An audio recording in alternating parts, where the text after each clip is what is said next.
कार्यक्रम का समय दोपहर 12 बजे से 1 बजे तक है और आदरणीय निदेशक सर हमसे जुड़ चुके हैं। कार्यक्रम की समय अवधि निश्चित हो चुकी है, तो मैं सर्वप्रथम कार्यक्रम में उपस्थित सभी हमारे विशिष्ट प्रतिभागी जन, कार्यक्रम में अपना आशीर्वचन प्रदान करने हेतु उपस्थित आदरणीय श्री रमेश पांडे, निदेशक सीआरसी लखनऊ, कार्यक्रम में उपस्थित रिसोर्स पर्सन वक्ता के रूप में बॉबी रमानी जी और स्वाति शर्मा जी का बहुत बहुत स्वागत, वंदन और अभिनंदन करता हूं। मैं आमंत्रित करता हूं श्री रमेश पांडे सर को कि आप आए और आज के इस महत्वपूर्ण विषय पे आयोजित इस वेब आधारित बौद्धिक आयोजन में आप अपना आशीर्वचन प्रदान कर हमें इस कार्यक्रम को पूर्ण करने और संपूर्णता के साथ पूर्ण करने हेतु प्रेरणा प्रदान करें। आदरणीय श्री रमेश पांडे सर।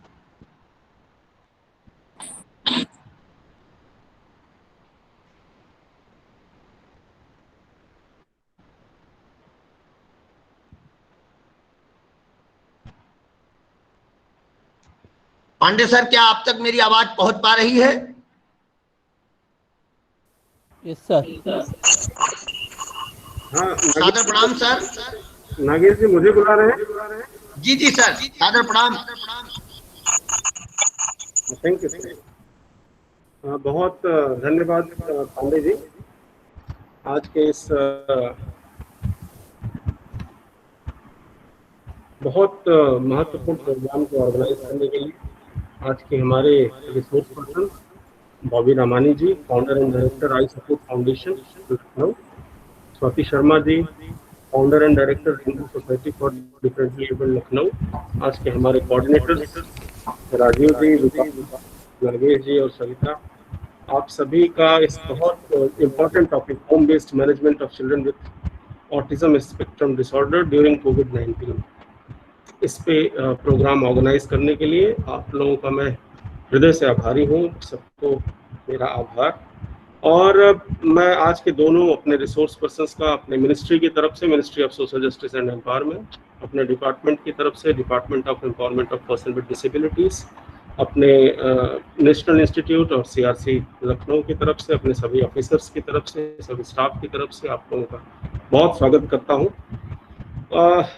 बहुत इम्पॉर्टेंट है when we globally analyze की rising disabilities in the world, so autism सबसे पहले आता है। और rising disability की वजह से when we analyze the disability burden on our society, on our country, on global level, at global level, उससे पता चलता है कि पूरी एक साइकिल है डिसेबिलिटी बर्डन की, जिसमें ऑटिज्म, राइजिंग डिसेबिलिटी होने की वजह से ऑटिज्म एक बहुत बड़ी भूमिका में है। कितना बड़ा साइकिल है ये, जो कंट्री की इकोनॉमिक्स को, पूरे वर्ल्ड की इकोनॉमिक्स को ये डिरेल कर रहा है, उस पर प्रेशर डाल रहा है, उस पर बर्डन डाल रहा है। ऐसे समय में जब हमारे पास, हमारे सीआरसी को ही देखें तो पिछले 3-4 महीनों में जब से मैंने ज्वाइन किया है, मेरे पास सैकड़ों ऐसी रिक्वेस्ट आई हैं कि ऑटिज्म के अलग अलग एस्पेक्ट पे हम लोग प्रोग्राम करें। और दूसरा ये भी बहुत इम्पोर्टेंट है कि लखनऊ में जो नॉन गवर्नमेंट ऑर्गेनाइजेशंस हैं, जो सिविल सोसाइटी ऑर्गेनाइजेशन है, नॉट फॉर प्रॉफिट ऑर्गेनाइजेशंस हैं, उनके साथ हमारा कन्वर्जेंस हो, उसके बाद ही हम आगे उनके कन्वर्जेंस के साथ, उनके साथ कोलैबोरेशन करके ही हम आगे विस्तार कर सकते हैं उत्तर प्रदेश में अलग अलग डिस्ट्रिक्ट्स में। तो मैं चाहूँगा कि आप कि दोनों जो फाउंडेशन, आपकी भी और रेनबो फाउंडेशन, आप लोगों के साथ ये जो कोलैबोरेशन है ये लॉन्ग टर्म रहेगा और ऑटिज्म पे हम लोग कुछ अच्छा कर पाएंगे, कुछ ऐसा कर पाएंगे जो एक माइलस्टोन के रूप में, एक एग्जाम्पल के रूप में हम पूरी कंट्री को दिखा सकेंगे। तो पेरेंट्स इस समय पैंडेमिक में, जिसके घर में एक ऑटिस्टिक बच्चा है, मुझे लगता है आप दोनों रिसोर्स पर्सन इस बारे में ज़्यादा बेहतर बता पाएंगे कि जिसके घर में एक भी ऑटिस्टिक बच्चा है या जिसकी कम्युनिटी में या जिसके आस पड़ोस में कोई ऑटिस्टिक बच्चा है, वो बच्चे अगर किसी सेंटर पे जाते थे और अगर जाना बंद हो गया तो अभी उनका घर पे मैनेजमेंट करना हाउ डिफिकल्ट इट इज। और अगर हम लोग टेक्नोलॉजी के माध्यम से या दूसरे किसी भी मीडियम से अगर हम उनको सपोर्ट कर सकें, ऐसे प्रोग्राम ऑर्गेनाइज करके हम उनको उनका होम बेस्ड मैनेजमेंट थोड़ा सा अच्छा कर सकें, तो ये बहुत अच्छा होगा। और मैं रिक्वेस्ट करूंगा अपने सभी कोऑर्डिनेटर्स से और ऑफिसर्स से कि ऑटिज्म पे पूरी सीरीज चलाएं। ये एक दिन के वेबिनार से, एक दिन के प्रोग्राम करने से हम लोग बहुत किसी बड़े उस तक जो हमें अचीव करना है उस तक हम पहुंच नहीं पाएंगे। तो एक पूरी सीरीज चलाएं जिसमें अलग अलग एस्पेक्ट पे इनका सर्टिफिकेशन भी है, इनका होम बेस्ड मैनेजमेंट भी है, अलग अलग थेरेपीज की जो ज़रूरत है, इनके जो इनके लिए कार्य कर रहे जो ऑर्गेनाइजेशंस हैं उनकी कैपेसिटी बिल्डिंग है, इनका असेसमेंट है, और इनका overall main streaming and rehabilitation है। उन सब पे एक अलग अलग एस्पेक्ट को कवर करते हुए जो हमारे लोकल लेवल ऑर्गेनाइजेशंस हैं उनके साथ कोलैबोरेट करके हम लोग ऑटिज्म पे पूरी सीरीज चलाएं, जिससे और ये ऑनलाइन प्रोग्राम्स हैं। मैं आप दोनों रिसोर्स पर्सन्स को बताना चाहता हूं कि पिछले 3-4 महीने में हमने जो प्रोग्राम किए हैं, दो our jurisdiction is only Uttar Pradesh, लेकिन ऑनलाइन प्रोग्राम की ये अच्छाई है कि पूरे देश के लोग बेनिफिटेड हो रहे हैं। और मुझे पूरे देश से फीडबैक आता है कि आपके प्रोग्राम्स बहुत मीनिंगफुल हो रहे हैं और लोगों की जो नीड है, लोगों की ज़रूरतें हैं, उनको हम लोग कहीं ना कहीं एड्रेस कर पा रहे हैं। So I won't take much time. Once again आप दोनों लोगों का मैं फिर से स्वागत करता हूं, अपने सारे पार्टिसिपेंट्स सबका स्वागत करता हूं, अपनी पूरी टेक्निकल टीम के प्रति फिर से आभार व्यक्त करते हुए इस कार्यक्रम की शुभकामनाएं देता हूं। मैं भी प्रोग्राम में जुड़ा हुआ हूं, मुझे पूरी उम्मीद है कि आप दोनों लोगों से मुझे काफ़ी कुछ सीखने का मौका मिलेगा। बहुत बहुत धन्यवाद, फिर से आप दोनों का स्वागत। बहुत बहुत धन्यवाद सर, आपका आशीर्वचन और कुशल निर्देशन हमें नित्य नवीन शैक्षणिक कार्यक्रम प्रस्तुत करने और क्षमतावर्धन कार्यक्रम को करने की प्रेरणा प्रदान करता है। अब मैं आज के हमारे इस कार्यक्रम में अपने अनुभवों को लेकर के अपनी विशेषज्ञताओं में परिणित करते हुए भावी पक्षों को प्रदान करने के लिए जो हमारे अनमोल रिसोर्स पर्सन हमारे बीच उपस्थित हैं, उसमें मैं सर्वप्रथम Bobby Ramani ji, founder and director I support foundation autism care home Lucknow को आमंत्रित करता हूं कि आप आए और आज के विषय home based management of children with autism spectrum disorder during कोविड-19 इस पर अपने अनुभवशील विशेषज्ञता को हमारे बीच रखें। आदरणीय बॉबी रमानी जी।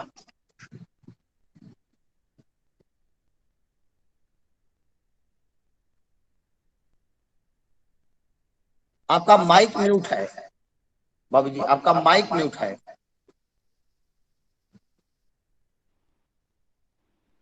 मैं ऑडिबल हूँ अब? जी जी, सादर स्वागत। Okay, thank you so much. First of all thank you for having me here.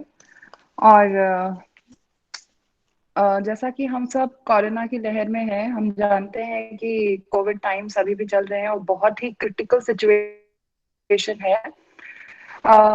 इस समय forget autism and non autism, सबके लिए स्ट्रैटेजीज ऑलमोस्ट सेम है कि हम सब लोग जो है वो एक प्रकार का डिप्रेशन और एंजाइटी कैरी करते हैं। इस समय मेंटल हेल्थ और फिजिकल हेल्थ इक्वली इम्पोर्टेंट हो गया है, क्योंकि ये जो बीमारी है ये पूरी पूरी फैमिलीज को ट्रैप कर लेती है, पूरी पूरी कम्युनिटीज को ट्रैप कर लेती है। ऑटिज्म में सबसे इम्पोर्टेंट होता है रूटीन, और इस समय जो है वो लॉस ऑफ रूटीन के कारण सारे पेरेंट्स का ये कंसर्न है कि बच्चों के बिहेवियर इश्यूज काफी ज्यादा बढ़ गए हैं। स्ट्रैटेजीज हर बच्चे को लेकर के डिफरेंट होगा, हर बच्चे का कंडीशन डिफरेंट है। ये भी हो सकता है कि एक स्ट्रैटेजी एक बच्चे के ऊपर काम करे और दूसरे बच्चे के ऊपर काम ना करे। तो हम लोगों को क्वेश्चंस, प्रैक्टिकल क्वेश्चंस आना बहुत इंपॉर्टेंट है किसी भी चीज का सॉल्यूशन देने से पहले कि क्या किया जा सकता है।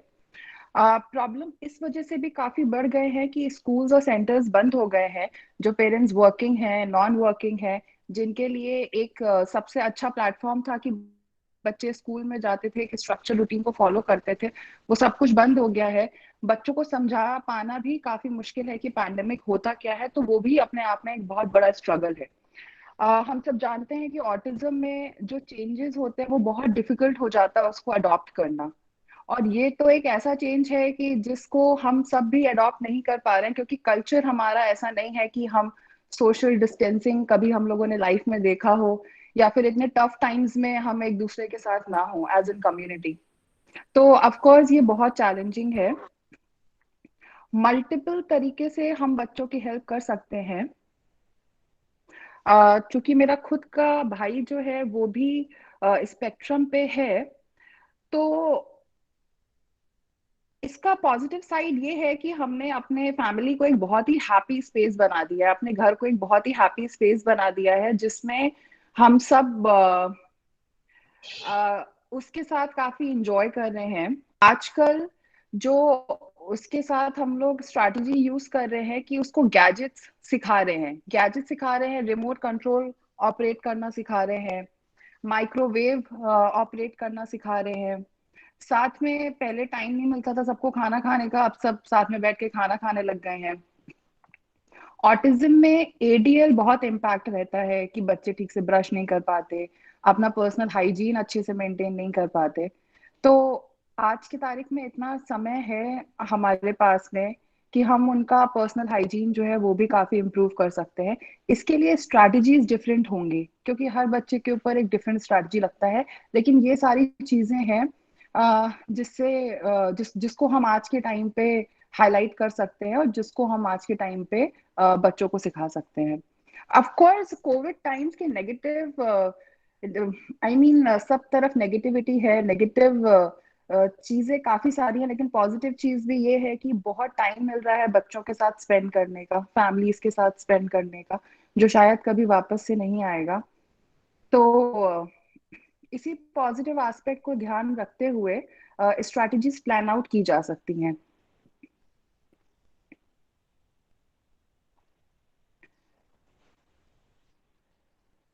सर, अगर किसी पेरेंट का कोई क्वेश्चन है या किसी ने कोई रूटीन ऑलरेडी बना के रखा हुआ है, काम नहीं कर रहा है, तो आई वुड वांट कि वो अपने क्वेश्चंस रख सकते हैं कि ये रूटीन उन्होंने ड्राफ्ट किया। आई एम श्योर कि हम पिछले 1 साल से हैं इस पैंडेमिक में, तो सबने अपने स्ट्रैटेजीज ऑलरेडी डेवलप कर लिए होंगे। लेकिन अगर स्ट्रैटेजीज सक्सेसफुल नहीं हो रहे हैं या जो बिहेवियर प्रॉब्लम्स आ रही हैं उसको सॉल्व करने के लिए डिस्कशन जो है अगर वो रहेगा तो काफी प्रोडक्टिव रहेगा। जी जी, आपका सुझाव बहुत अच्छा है मैम, और आपके सुझाव का बड़ा बड़ा स्वागत है। मैं अब आदरणीय स्वाति संवाद जी को आमंत्रित करता हूं कि आप आए, अपने भाव रखें। आपके भाव के पश्चात हम अपने प्रतिभागियों से प्रश्न लेंगे और आप दोनों विशेषज्ञों से उस प्रश्न के उत्तर को प्राप्त करने की कोशिश करेंगे। आदरणीय स्वाति संवाद,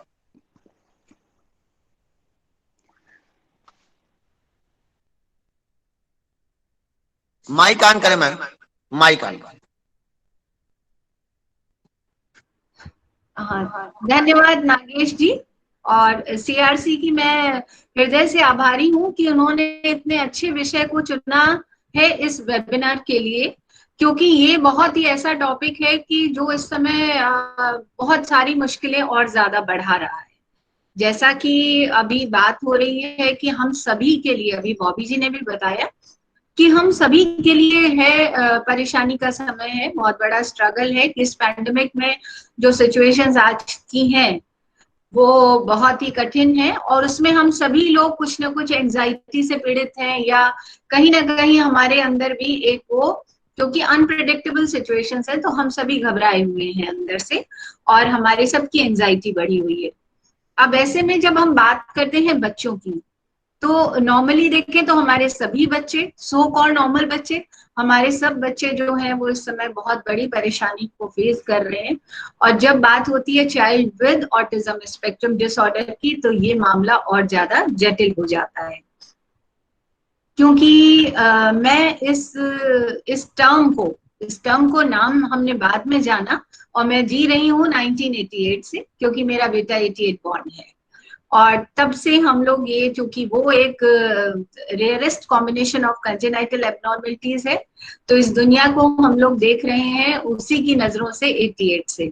तो अभी तो काफी चीजें हमारी बहुत सारी डेवलप हो गई हैं, और लेकिन ये जो सिचुएशन है ऑटिज्म की, चूंकि ये न्यूरोलॉजिकल डिसऑर्डर है, और जैसा कि हम जानते हैं कि ये हमारे नर्वस सिस्टम को अफेक्ट करता है, जिसकी वजह से 3 जो मेन कोर डेफिशिएंट एरिया होते हैं, यानी कि सोशल कम्युनिकेशन बच्चे का, लैंग्वेज एम्पेयरमेंट वो अफेक्टेड है, और साथ ही रिपीटेटिव रिचुअलिस्टिक बिहेवियर है, यानी कि बच्चा एक चीज को बार बार कर रहा है, और उसी तरह से अगर हमने बच्चे को एक रूटीन दिया है तो बच्चा अपने रूटीन में, जैसे कि हम लोग उन्हें लकीर के फकीर भी कह सकते हैं, या यूं कहें तो जितने परफेक्शन से वो अपना रूटीन फॉलो करते हैं उतना हम लोग भी नहीं करते हैं, क्योंकि हम सब में कहीं ना कहीं वो लापरवाही वाली चीज आ जाती है। लेकिन हमारे जो स्पेक्ट्रम वाले बच्चे हैं वो बहुत ही परफेक्शनिस्ट है एकदम।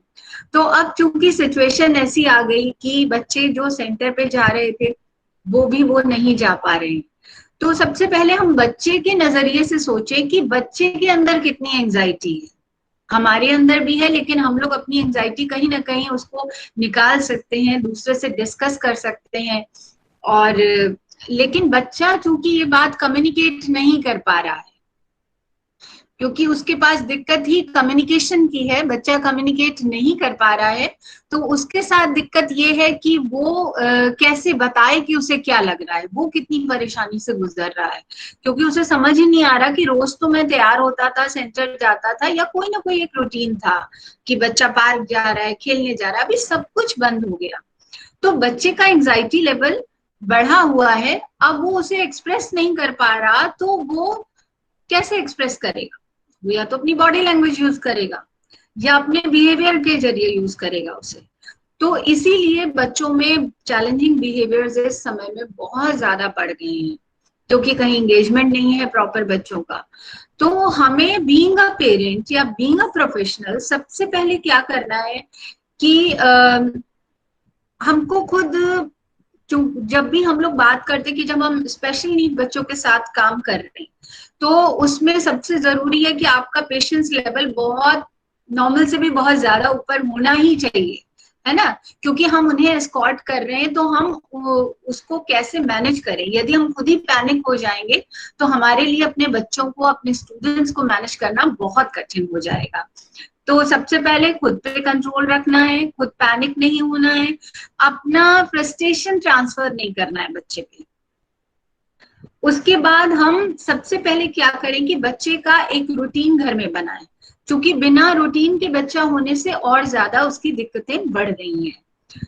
हमारे जितने स्पेक्ट्रम वाले बच्चे होते हैं उसमें ज्यादातर केसेस में उनके साथ सेंसरी इश्यूज होते हैं, जैसे कि जितने हमारे 5 सेंसेस हैं +2 वेस्टिबुलर और प्रोप्राइसेप्टिव, तो यानी कि बैलेंसिंग, और ये यहाँ पे स्पेस में हम कहाँ हैं, ये सारी चीजें जो अक्सर आपने देखा होगा, बच्चे जंपिंग कर रहे हैं या एकदम आपके पास आ जा रहे हैं, ग्रैब कर रहे हैं, या बिल्कुल किसी को छूना पसंद नहीं है, टेक्टाइल इशू है किसी के साथ।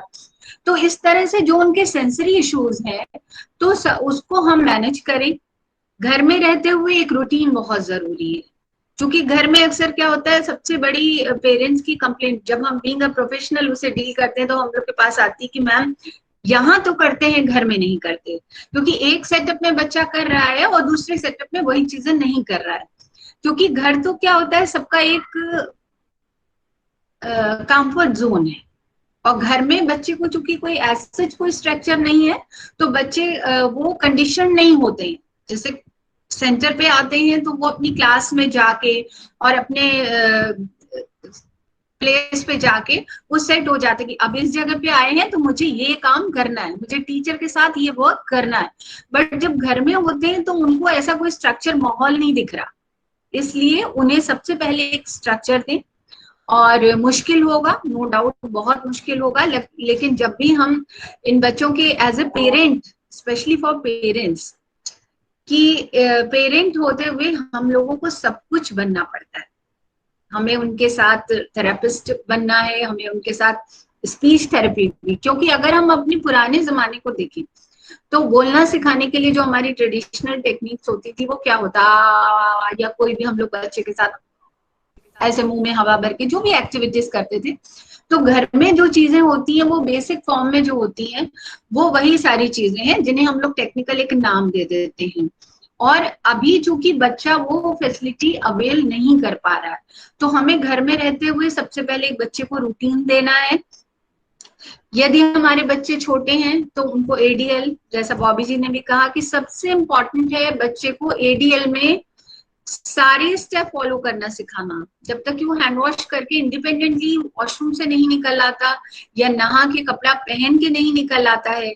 और ईटिंग स्किल है, activities of daily living skill, वो हमको सबसे पहले बच्चे को ट्रेन करना है। क्योंकि ये समय ऐसा है जो इस समय फादर्स भी वर्क फ्रॉम होम में है, तो उनके ऊपर भी वर्कलोड तो है, बट हमें कैसे उनको थोड़ा थोड़ा समय बच्चों के लिए अपने पेरेंट्स को जरूर निकालना है कि हम एक रूटीन दें, बच्चे को एक स्ट्रक्चर दें कि सुबह उठ के अपना डेली रूटीन करे। साथ ही जैसे छोटी छोटी एक्टिविटीज हैं कि जिन बच्चों के फाइन मोटर पे काम होना है, तो जो अभी जाके सेंटर पे काम नहीं हो पा रहा, उसको घर में बच्चे को बिजी रखने के लिए सिंपल हम लोग सॉर्टिंग का काम दे सकते हैं। जैसे कि राजमा और छोले मिक्स कर दिए, दाल मिक्स कर दी, तो बच्चा सॉर्टिंग कर रहा है। तो ये होम बेस्ड छोटी छोटी चीजों से, जो घर की चीजों से हम लोग बच्चों को कैसे बिजी रख सकते हैं और बच्चे के साथ एक्टिविटी भी कर सकते हैं। कलर्स के लिए हम लोग सब्जियों के द्वारा सिखा सकते हैं, बच्चों के ड्रेसेस के थ्रू सिखा सकते हैं कि रेड कलर का कपड़ा है या ये वेजिटेबल है तो लाल टमाटर है ना। मीनिंगफुल काउंटिंग भी सिखा सकते हैं कि बेटा 2 टमाटर लेके आओ, 2 लाए इसमें से 1 तुमको दिया तो कितना बचा। तो यानी कि जितनी भी हमारी जो लर्निंग है, उस लर्निंग को हम लोग होम बेस्ड एनवायरनमेंट में कैसे कर सकते हैं, क्योंकि ये समय कठिन है, हम सभी को निकालना है। और इसको अगर हम लोग अच्छे ढंग से मैनेज करके करेंगे तो हम सभी के लिए कंफर्टेबल हो जाएगा। क्योंकि वाइब्स बहुत मैटर करती हैं। अगर आप नेगेटिव हैं और हर तरफ फ्रस्ट्रेशन है, तो वो वाइब्स भी बच्चा कैच कर रहा है। इसलिए हमें बच्चे के लिए वो एनवायरनमेंट जरूर बनाना है, क्योंकि हम सबको भी सकारात्मक अपना नजरिया रखना है, पॉजिटिव अप्रोच रखनी है कि ये समय भी गुजर जाएगा, सब चीजें फिर से ठीक होंगी और फिर से मुस्कुराएगा इंडिया, हम सब फिर से मिलेंगे। तो ये अप्रोच रखते हुए बच्चों के साथ काम करना है। और इस समय एक जो सबसे बड़ा पॉइंट आ रहा है वो ये हो रहा है कि बच्चे जब खाली घर में हैं तो उनका स्क्रीन टाइम बहुत ज्यादा बढ़ गया है।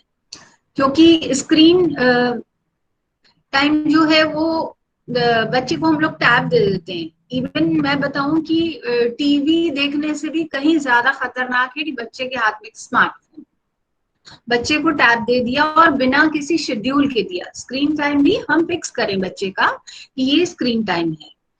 और अगर हम बच्चे को जितना ज्यादा, एक तो आंखों पे तो असर आ ही रहा है, दूसरी सबसे बड़ी जो प्रॉब्लम होती है कि जब बच्चा स्मार्टफोन या टैब यूज करता है तो यूट्यूब वगैरह यूज करने में बच्चे का टेंशन लेवल हो जाता है।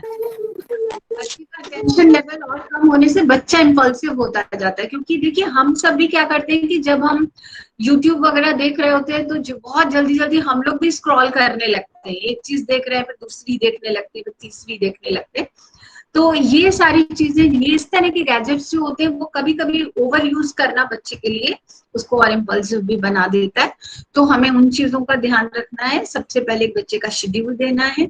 और ऑटिज्म वाले बच्चों के साथ बेस्ट है कि हम उन्हें एक विजुअल स्ट्रक्चर दें, विजुअल शेड्यूल दें। जैसे हम सभी जब हम अपना जैसे रूटीन बनाते थे या पढ़ाई के साथ होता नहीं, ये सब्जेक्ट देन ये, तो उसी तरीके से हम एक विजुअल शेड्यूल बच्चे को जरूर दें। और उसके लिए जैसा कि अभी सर ने भी बताया कि हम लोग एक सीरीज में भी इसे चला सकते हैं कि हम घर में भी लोग, मैं कर सकती हूँ एडवाइस कि कैसे आगे भी हम इसको प्लान करें कि बच्चों का विजुअल स्केड्यूल कैसे देना है या कोई भी टीएलएम हमें बच्चे का कैसे बनाना है। तो वो हम लोग घर की ही चीजों से टीएलएम वगैरह बना के और बच्चे के साथ काम कर सकते हैं। तो जो विजुअल स्केड्यूल होगा वो बच्चे की फोटो के साथ आपने वेलक्रो के साथ चिपका के बना दिया, और उसके बाद क्या रूटीन बच्चे को फॉलो करना है, सुबह उठते ही बच्चे को अपना डेली एक्टिविटीज करनी है, डेली रूटीन फॉलो करना है, उसके बाद ब्रेकफास्ट है, देन उसके बाद कोई भी छोटी छोटी एक्टिविटीज हो, चाहे वो ड्राइंग की एक्टिविटी हो, सिंपल एक्सरसाइजेस हो।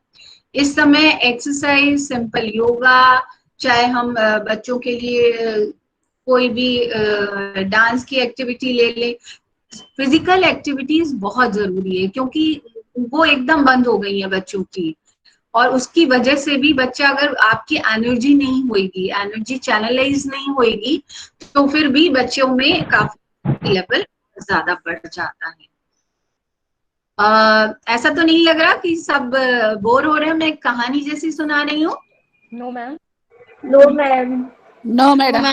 नो मैम, नो क्योंकि मैम। मैं आपको बहुत अच्छा Swati ma'am. No ma'am. Nice बहुत अच्छा। नो मैम, बहुत अच्छा लगता है। Very interesting. No ma'am.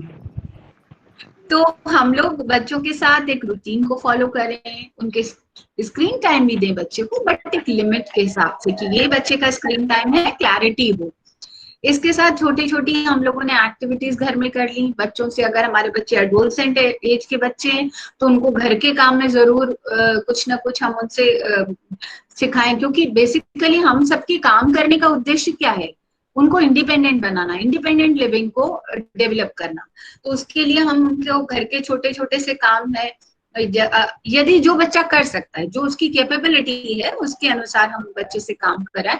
कि जैसे एकदम छोटे बच्चे को हम ये नहीं कर सकते कि हम उसको घर के काम नहीं करेंगे, तो उसको हम उसके एज अकॉर्डिंग जो हम बच्चे को सिखाना चाहते हैं, अगर हम उसे एकेडमिक सिखाना चाहते हैं, एकेडमिक थोड़ी देर करना है, थोड़ी देर कुछ ना कुछ ड्राइंग हो गई, क्राफ्ट एक्टिविटी हो गई, तो थोड़ी थोड़ी देर बच्चे को कोई म्यूजिक टाइम हो गया, क्योंकि हम सभी जानते हैं कि हमारे स्पेशल नीड बच्चे जो हैं वो म्यूजिक, ट्रू म्यूजिक लवर हैं, और वैसे तो हम सभी के लिए संगीत बहुत अच्छी चीज है, और इस समय तो वैसे भी यदि थोड़ी देर हम जरूर संगीत का, कोई अच्छे संगीत का आनंद लें, तो हमारा एंजाइटी लेवल उससे कम होगा।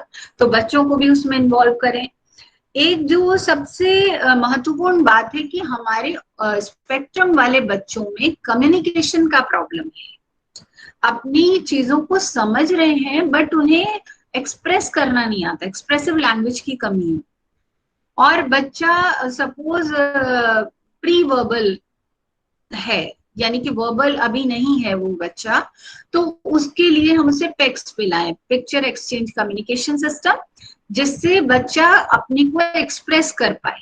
तो इस समय हम लोग घर में बच्चों को पेक्स के आधार पे बच्चे को अपनी आवश्यकताओं को बताना, अपनी नीड्स को बताना कि वो कैसे अपने को एक्सप्रेस कर पाए, हम लोग उसके कम्युनिकेशन पे काम करें। सिंपल ओडोमोटर एक्सरसाइजेस हैं, और अगर हम सीरीज में इस चीज को चलाते हैं तो हम लोग डिफरेंट अपने कोई ना कोई स्पेशलिस्ट को लेके, और लैंग्वेज पैथोलॉजिस्ट को, कभी हम लोग राजीव रंजन जी भी हमारे साथ हैं, ये हम सबका सौभाग्य है।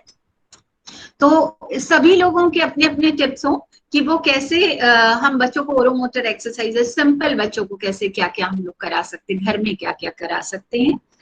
और बिहेवियर मॉडिफिकेशन, तो बिहेवियर मॉडिफिकेशन के लिए तो सबसे पहले ये जरूरी है कि बिहेवियर का मॉनिटरिंग, क्योंकि इस समय बच्चे का एंजाइटी लेवल बढ़ा है, रूटीन कुछ है नहीं, तो बच्चों में अग्रेशन भी आ रहा है।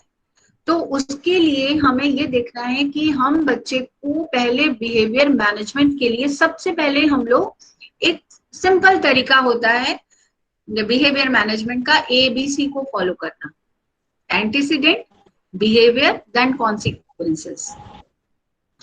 तो सबसे पहले हम बच्चों को इस चीज पर ध्यान दें कि बच्चा, अगर कोई भी बच्चे में बिहेवियरल इश्यूज आ रहे हैं, तो हम उसको बहुत अग्रेशन लेवल तक ना जाने, अग्रेशन लेवल तक नहीं जाए, उससे पहले हम बच्चे के बिहेवियर को मॉनिटर करें कि बच्चे का जो भी चैलेंजिंग बिहेवियर आ रहा है तो उससे पहले क्या हो रहा है, ट्रिगर क्या है, वो ट्रिगर क्या है जिस वजह से चैलेंजिंग बिहेवियर है, और वो बिहेवियर बंद होने के बाद उसके कॉन्सिक्वेंसेस क्या होते हैं।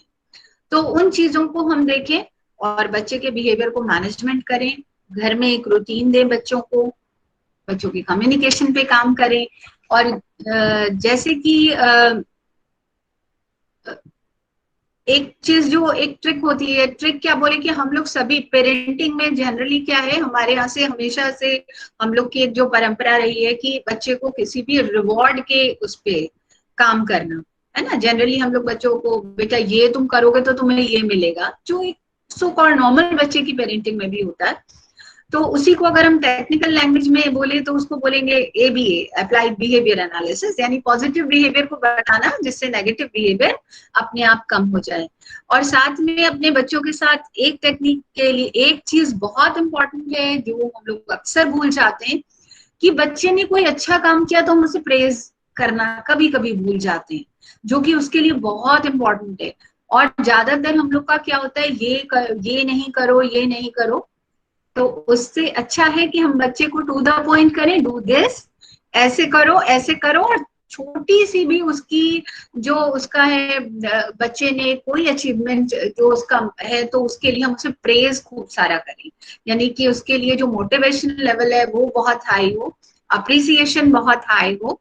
और क्योंकि बच्चों के साथ हमें अक्सर बहुत ड्रामेटिक सिचुएशन भी क्रिएट करनी पड़ती है, तो उन सब के आधार पे यदि हम लोग बच्चों को काम करेंगे उनके साथ तो काफी हद तक हम लोग बच्चों को मैनेज कर सकते हैं। और उसके लिए हम लोग डिफरेंट एक्टिविटीज को भी प्लान कर सकते हैं कि किन एज ग्रुप के बच्चों के साथ क्या एक्टिविटी करी जा सकती है।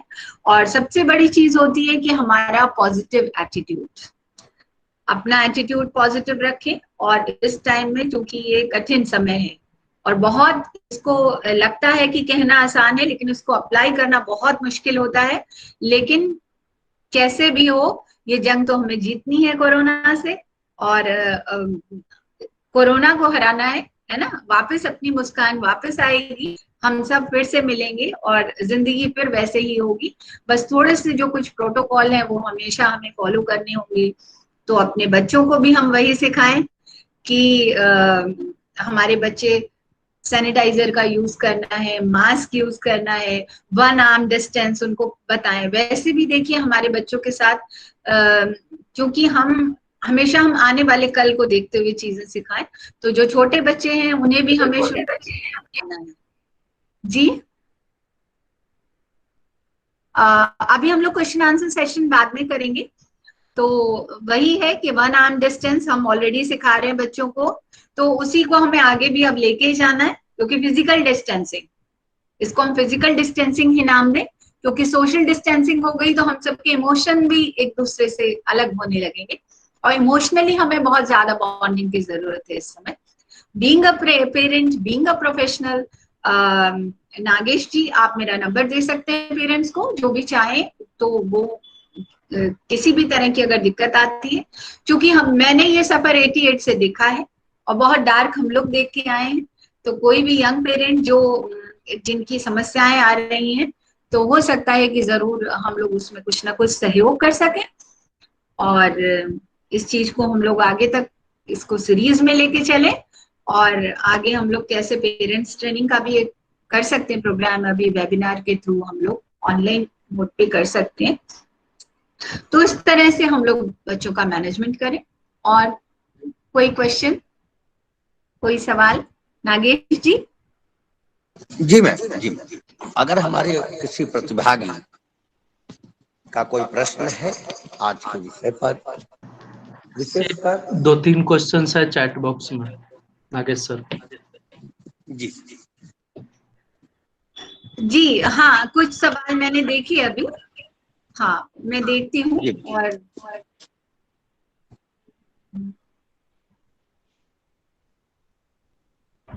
राजीव जी चैट बॉक्स में जो भी सवाल है वो फैसिलिटेट कर दीजिए हमारे आरपीस को, उनको खोजने में दिक्कत होगी।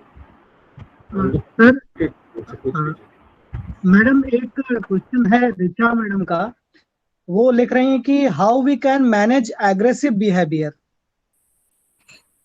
जी देखिए एक्चुअली क्या है कि बच्चे के जो भी बिहेवियर होते हैं वो एक कम्युनिकेशन का तरीका होता है, उनका कम्युनिकेशन होता है ना। तो अगर बच्चे में अग्रेशन आ रहा है तो अग्रेशन की वजह को, अग्रेशन कब आता है, कितनी देर तक रहता है और बच्चा उसका ट्रिगर क्या है, हम उस पे ABC जैसा मैंने बताया एंटीसीडेंट देखें कि जब भी अग्रेसिव बिहेवियर आ रहा है तो वो क्यों आ रहा है, क्या वो उसका कोई ऐसी इंटरनल इशू है जो उसे एक्सप्रेस नहीं कर पा रहा, और या कौन सी सिचुएशन है जिसकी वजह से बच्चे में अग्रेशन आ रहा है। क्योंकि हर बिहेवियर से पहले कुछ ना कुछ जरूर होता है, एंटीसीडेंट जरूर होता है, ट्रिगर जरूर कोई ना कोई होता है, भले वो बहुत छोटी सी चीज हो जो हम लोग के लिए मैटर नहीं करती हो, बट वो बच्चे के लिए ट्रिगर हो सकता है।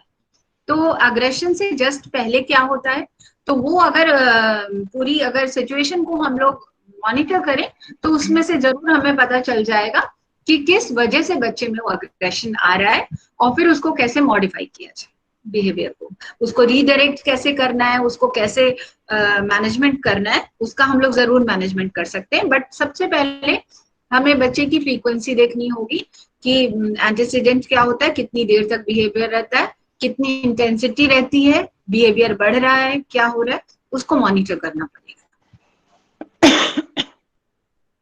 एक सवाल और है ज्योति गुप्ता जी का, कम्युनिकेशन के लिए स्पेक्ट्रम वाले बच्चों को आवाज ऐप, हाँ आवाज ऐप जो है वो काफी उनके बच्चों के लिए हमारे लिए बेनिफिशियल है, और उसके थ्रू हम लोग कर सकते हैं बच्चों में काम।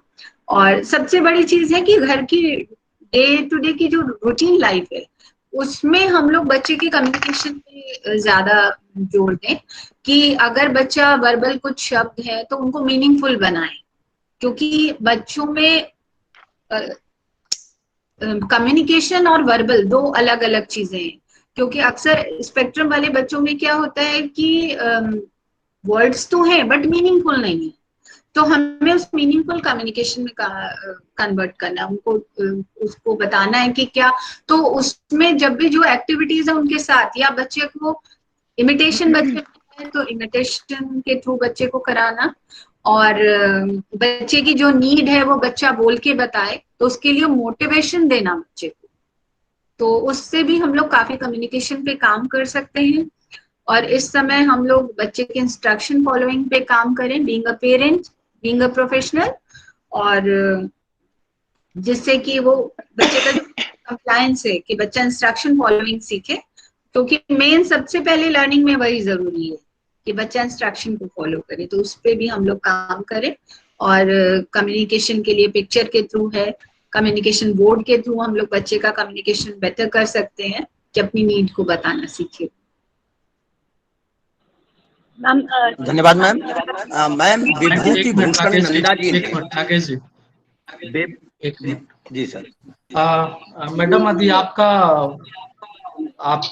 अधिकारी तो इस समय कुछ ऐड करना चाहूँ आवाज के ऊपर। जी बताएं। जी मैं राजीव बोल रहा हूँ, राजीव रंजन, CRC लखनऊ। आवाज एप्लीकेशन एक्चुअली आपने सही बोला मैडम, और ज्योति गुप्ता जी हैं, उन्होंने बोला कि this can be done for the teaching communication. ये एक तरह का एक्चुअली पेक्स है, it's nothing but PECS, it's a soft copy of the PECS.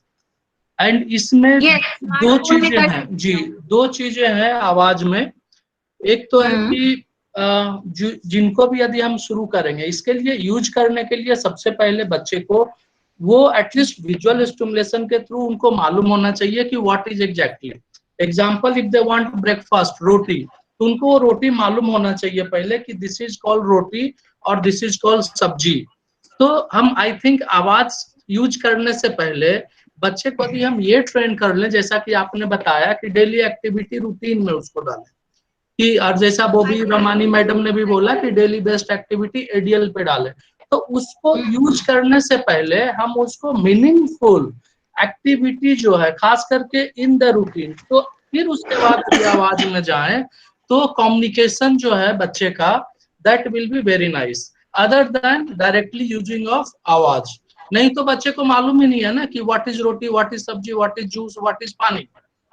तो जी तो आइडेंटिफिकेशन जी तो वो कम्युनिकेट ठीक है। और उसके लिए एक चीज और है, as a parents, as a caregivers, as a teacher, what we need to do is, हम लोग को बच्चे का, क्योंकि वो फिंगर पॉइंटिंग होगा उस पे फॉर प्रेसिंग, और मे बी वॉइस इनेबल्ड उसमें आएगा, तो उसमें हमें बच्चे का फाइन मोटर भी देखना है कि वेदर कोऑर्डिनेशन इज देयर और नॉट, तो उसके लिए हमें वो भी थोड़ा बहुत ट्रेन करना है, मॉडिफाई करना है।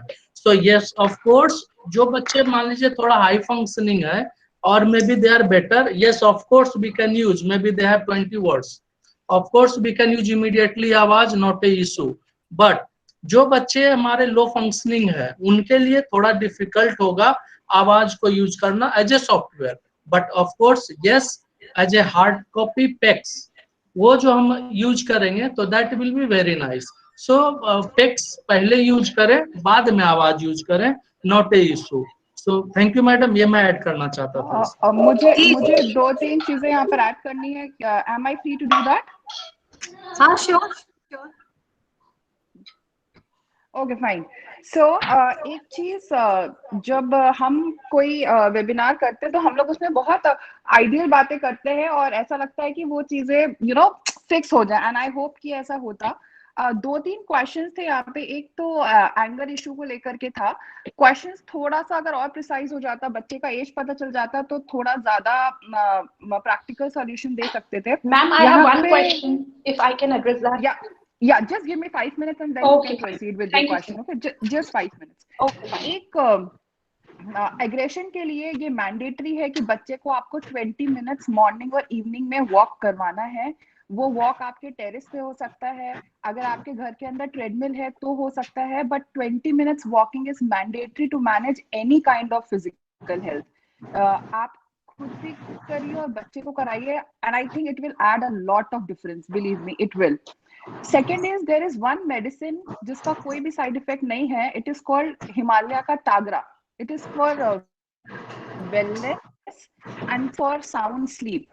आप अपने स्तर पे इसको रिसर्च कर सकते हैं और उसके बाद में you can actually get this medicine because it is absolutely there is zero side effect of this medicine.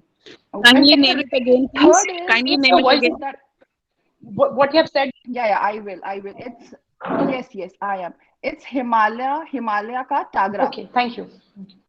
Okay, please do your basic research and then get this medicine, because it will vary. ठीक है, तो इस पे पढ़ लीजिएगा। जितने भी parents को ये रेकमेंड किया गया है उसको कोई भी साइड इफेक्ट नहीं है और बच्चे के अंदर बहुत पॉजिटिव रिजल्ट्स आए हैं। 20 minutes walk is mandatory. It will add and you will see a lot of difference with this. These are my 2 suggestions. Third is, there is a very good cartoon. उसका नाम है डोरा। ठीक है, तो अगर हमें स्क्रीन टाइम को कम तो नहीं कर सकते क्योंकि हम सब स्क्रीन पे काफी ज्यादा रहते हैं। आवाज अच्छी तरह से नहीं आ रही है। We have to. आवाज नहीं आ रही है अच्छी तरह से। अब आ रही है क्या मैडम? अब आ रहा है क्या? आ रहे मैडम, आवाज आ रहे मैडम। आपकी आवाज नहीं आ रही है आवाज। तो एक कार्टून है डोरा। आपका प्रॉब्लम मैम, अभी आवाज आपको आएगा प्रॉपर, है ना?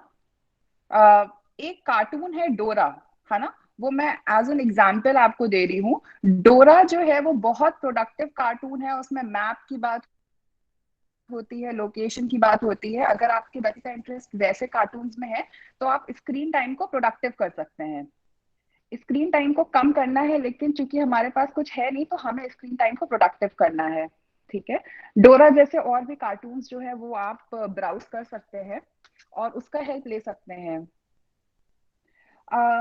दूसरी चीज ये है कि बच्चे को आप कैसे वायरस के बारे में बताएंगे।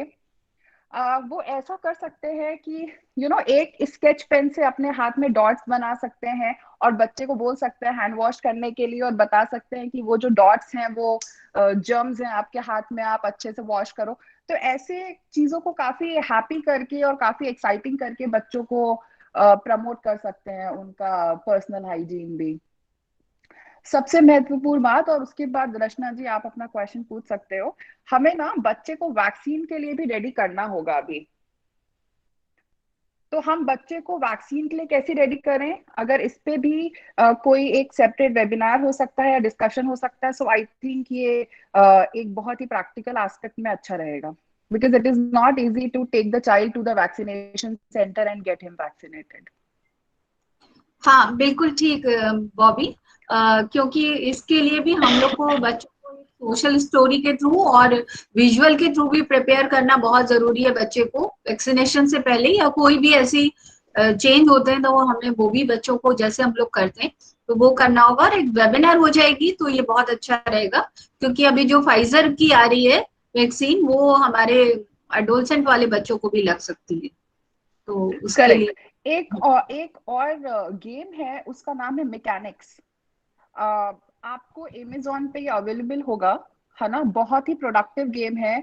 और उसमें कई सारे लेवल्स आते हैं, तो आप मैकेनिक्स भी खरीद सकते हैं। 2 days में उसका डिलीवरी है, और वो भी एक बहुत प्रोडक्टिव रहेगा बच्चों के साथ कोई एक्टिविटी करने में। हाँ, फाइन मोटर के लिए भी उसमें काफी स्क्रू वगैरह होते हैं जो बेसिक लेवल होता है। हाँ हाँ, मैंने अंतरिक्ष जी आप क्वेश्चन, हाँ काफी अच्छा जी। रचना जी आप क्वेश्चन पूछ सकते हैं। Good afternoon to both the madams here. Ma'am, my question is, my son is 5, and as one of the teacher has said, कि tell him to maintain 1 hand distance. पर उसका प्रोप्रियोसेप्टिव और वेस्टिबुलर इश्यूज है, तो वो ही जो भी बच्चे को, अगर कोई दूसरे बच्चे को अब इस टाइम देखता है तो he tries to hug them और डीप प्रेशर सीक करता रहता है पूरे टाइम। तो इस देयर एनी लाइक मेथड आप बता सके, हेल्प कर सके, जिससे हम, I have a therapy ball, I give him pressure, पर कुछ और जिससे उसकी ये चीज में छोड़, किसी तरह से वो आदत छूटे। He should stop hugging people. He seeks deep pressure. I've bought a big teddy for him. I have a therapy ball at my place. But what more can I do to make him stop? Ma'am, where is he finding the kids right now? Like, suppose just a person, I live in a society, तो अगर कोई बच्चा नीचे भी उतर रहा है, so he tries to hug him. I stop him, but then if a person is coming down from the stairs, if a child comes down and he's going somewhere else. Actually वो ये sensory वो seek कर रहा है, sensory seeking है उसकी, कि वो हक कर रहा है, वो उसका इंटरनल है बिकॉज। तो हमें उसको रीडायरेक्ट जरूर करना पड़ेगा, क्योंकि जो आज का माहौल है उसमें काफी मुश्किल आ सकती है ना, कि हमें वैसे वो ये कैसे करना है, क्या कर सकते हैं हम? तो उसके लिए हम लोग एक्टिविटी बेस्ड ही, उसके लिए जो उसकी सीकिंग है उसको हम लोग उसको सेंसरी डाइट के लिए हम लोग ये कर सकते हैं कि जैसे टनल वगैरह होती है, टनल में एकदम कोजी सा बन जाते हैं ना, तो टनल में से निकाल के खेलना है, या रैप करके उसको पूरे में रोल करके बच्चे को एक्टिविटीज करानी है। तो वो हम लोग इस तरह से एक्टिविटी बेस्ड कर सकते हैं, और उसको कहीं ना कहीं उससे लिंक कर दिया कि जैसे रोल करके बच्चे को हमने सिंपल, अभी तो चूंकि गर्मी है, नहीं तो जाड़े में उस तरह के ब्लैंकेट वगैरह से भी रोल कर सकते, that is also an issue. हाँ, तो हम लोग कर सकते हैं। बट इस टाइम क्या है कि हम लोग सिंपल सॉफ्ट कपड़ा लिया, देन एक एक्टिविटी कर ली कि ये रोल किया, अब ये जाओ ये कार्ड वहां रख के आओ, है ना, या रेड कार्ड लेके आओ, राइट। तो एक एक्टिविटी होगा तो बच्चा उससे लिंक करेगा, है ना। सिंपल अगर हम ऐसे गेम के थ्रू कराएंगे तो इसी तरह की एक्टिविटीज हम लोग कुछ ना कुछ और उसके लिए प्लान कर ले कि क्या एक्टिविटीज ऐसी हो सकती हैं जिसमें हम लोग बच्चों को प्रेशर के साथ देके करा सकते। Also, you can be little attentive because आपको पता होगा कि वो ऐसा करने जा रहा है जब आप उसको नीचे लेके जाते होगे. So maybe, you know, when you see कि he is going and gonna rush to a child and, you know, gonna hug the child, maybe you can hug him before. That is a temporary measure, madam, but it is going to take some time. So that could be an immediate resort to you. So maybe you hug him before he hugs another child and you just be little attentive. And he often slaps if you tell him not to do something. He will not look at the person. So that is also a sensory issue, or that is a means he's showing aggression. और एक point मैं और कहना चाहूँगी, जब भी बच्चा hugging वाली या कोई ऐसी हैंड मूवमेंट करता है तो उसके लिए हमें बच्चे को हैंड्स नाइस जरूर सिखाना है, क्योंकि ज्यादातर बच्चों में क्या होता है कि कुछ ना कुछ फिंगर फ्लिकरिंग या हैंड फ्लैपिंग वगैरह भी होती है ना, स्टेमिंग की। तो हमेशा बच्चे को हैंड, क्योंकि हाथ से ये नहीं करो नहीं, ये करो, है ना। तो टू द पॉइंट हमें क्या सिखाना है, hands nice, then hands nice के बाद count till 20, 1 2 3 4. Hands tight means you are telling कि उस बच्चा हैंड अपने पास रखेगा close to his body. एक hand together भी हम कर सकते हैं. Hand together, ma'am, use nice words because nice words का vibration बहुत अच्छे से जाता है बच्चे के अंदर. So just use nice and exciting words with him. Okay. Nice हम लोग use कर सकते हैं. Hands nice, NICE, right? या ऑपोजिशन बता के, क्योंकि देखिए एब्स्ट्रैक्ट चीजें दिक्कत करती हैं जब तक कि हम उसे कॉन्क्रीट नहीं बनाते हैं ना, कि बच्चे को दिखा के कि ऐसे करो. Hands nice. Thank you so much, ma'am. Thank you so And much. do take some good snacks, maybe in small chunks, to reinforce him when he is putting his hands together. Okay, and for his slapping, ma'am, जो मारता है, if you don't like, अगर आप stop करोगे किसी भी चीज को, so he can slap even me or anybody if you tell him a right behavior, and he would show is it also sensory or is it aggressive behavior? What is it? If It could be a mix of both. It could be a mix of both. Okay. Have you undergone any kind of OT so far? Yes, I'm regularly taking OT sessions, but वो थप्पड़ I'm not able to stop. I'm taking it, but direct उस पे क्या work हो सकता है ma'am?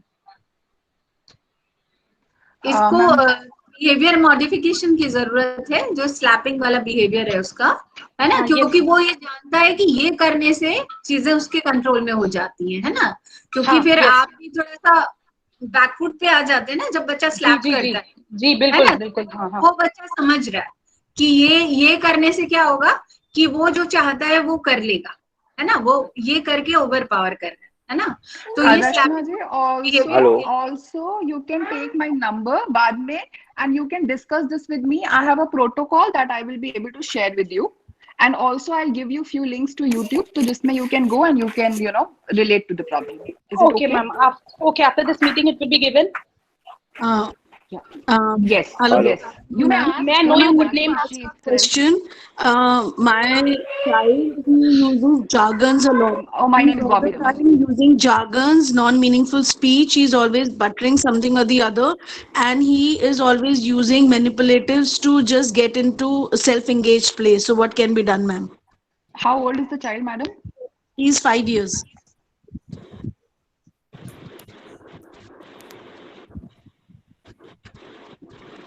Hello? How old is the child, madam? 5 years. 5 years. Yes. Ma'am, the question should be repeated once more, please.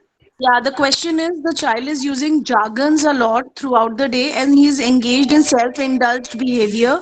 He's all the time into self-engaged behavior, using manipulatives, anything, spoons, forks, and he's always into play and using jargons all the time. Ma'am, do you think he is not into any sort of routine as of now? Ma'am, he is, but we are into activities. We are also into schedule. So, sometimes it gets difficult to monitor the child all the time. Ma'am, has the behavior risen after COVID or in the current times, or it was since beginning? Since the time he was on therapy till Feb, it was okay. But since March, he is doing this a lot. He was on speech and OT both, but now he is at home, he's doing it a lot. तो खालीपन से भी है, क्योंकि कोई structure नहीं है, तो सेल्फ स्टिमुलेशन वाला बिहेवियर कर रहा है ना. ये सारी चीजें उसको सेल्फ स्टिमुलेट कर रही हैं बच्चे को. तो वही है कि इसे रूटीन में और कहीं ना कहीं पीयर ग्रुप के साथ, मतलब आप इसके साथ कोई ना कोई इन्वॉल्व रहे, क्योंकि अकेला रहने से बच्चा और ज्यादा कर रहा है वैसा. Okay ma'am. और अभी कोई रूटीन नहीं है, इसलिए रूटीन कुछ ना कुछ एक बच्चे को इस समय जरूर आपको शेड्यूल तो देना पड़ेगा. जैसे हमारे सभी और बच्चों की, नॉर्मल बच्चों की भी क्लास चल रही है, कुछ ना कुछ चल रहा है ना. तो अभी इस समय कुछ ना कुछ रूटीन देना तो बहुत जरूरी है, और क्योंकि खालीपन से इस तरह के बच्चे में बिहेवियर्स काफी आ जाते हैं, तो उसको कहीं एंगेजमेंट जरूर चाहिए. Yeah, one thing quickly here. There is a very good YouTube channel under. Ma'am. Yeah, one second, sir. One second, sir. There's a very good YouTube channel under the name of Help for Special. You can go there. You can find multiple activities, and in the end, if you are facing any problem which you want to discuss, you can take my number. Everything is there on the internet under the name of I Support Foundation, and we can discuss this. And we can come up with a solution. No problem with that. Thanks, ma'am. Hello, ma'am. Help for special. Ma'am. Yeah. Ma'am. सभी प्रतिभागी chat box में आप अपना प्रश्न रखें. Mahesh ji chat box में प्रश्न रखिए, क्योंकि प्रश्न और भी आए हैं. मैम से वो भी प्रश्नों के उत्तर लेने हैं. मैम बॉबी रमानी मैम आपसे जानना चाहा है विभूति भूषण नंदा जी ने कि how to manage the diet control in home setup. Amazing question. I would tell you, I am very foodie. My family is like we are most foodie. ठीक है. And अब जब भी हम खाली बैठते हैं तो खाना लगता है कि ये खा लो वो खा लो, and you know our kids are very fond of junk food. Even my brother is very fond of junk food. उसका हमने एक solution ये निकाला है कि हम लोग एक health and fitness channel follow कर रहे हैं. I don't know if my brother can understand it fully. So forget कि बच्चा उसको समझ पा रहा है नहीं समझ पा रहा है. कुछ हेल्दी स्नैक्स देखिए उस पे साथ में, और फिर उसको किचन में जाकर के बनाइए, और हर 2 घंटे बाद कुछ ना कुछ हेल्दी ईटिंग करिए. अगर एक बारी हेल्दी ईटिंग आप प्रमोट कर देते हैं बच्चे के अंदर, तो जंक फूड वाला और ओवर ईटिंग वाला प्रॉब्लम सॉल्व हो जाएगा. ऑल्सो गर्म पानी जो है वो उसका हैबिट डालिए. So you guys have to keep yourself hydrated for a very very long time and start eating healthy every 2 hours. जी, आशा है विभूति जी को उनके प्रश्नों के उत्तर मिले होंगे. जी, एक पेरेंट ने एक प्रश्न पूछा है. I have 24 month old boy. Before 1 month I got diagnosis of mild autism and ADHD. So I cannot understand what should we do. What should we do a first step for my baby? 24 month का जो baby है उसके लिए सबसे पहले हम लोगों को उसका अगर आई कांटेक्ट नहीं है तो उसे इम्प्रूव करना है. और बच्चे के साथ वही है कि इंस्ट्रक्शन फॉलोइंग पे थोड़ा, जैसे सिंपल जो होता है कि eyes parts of the body है, स्पीच के लिए हम लोग उसको जैसे कि स्पीच को कैसे और इम्प्रूव करें, क्योंकि अर्ली इंटरवेंशन में काम करने का सबसे बड़ा फायदा यही है कि आगे जाके वो गैप कम हो जाता है. जितनी जल्दी हम लोग अवेयर होंगे, जितनी जल्दी डायग्नोसिस होगा, और डायग्नोसिस का नाम चाहे कुछ भी, हमें ये देखना है कि किस एरिया पे उसके हमें काम करना है.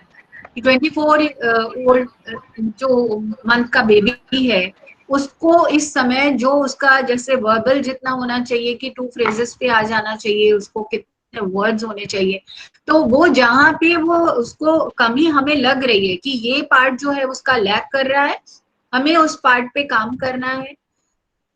अगर हमें लगता है कि बच्चे के साथ कोई ऑक्यूपेशनल थेरेपी की जरूरत है तो हम घर में सिंपल एक्सरसाइजेस और एक्टिविटीज के थ्रू उसे कैसे करा सकते हैं, और साथ ही बच्चे के साथ इंस्ट्रक्शन फॉलोइंग पे भी काम करना है.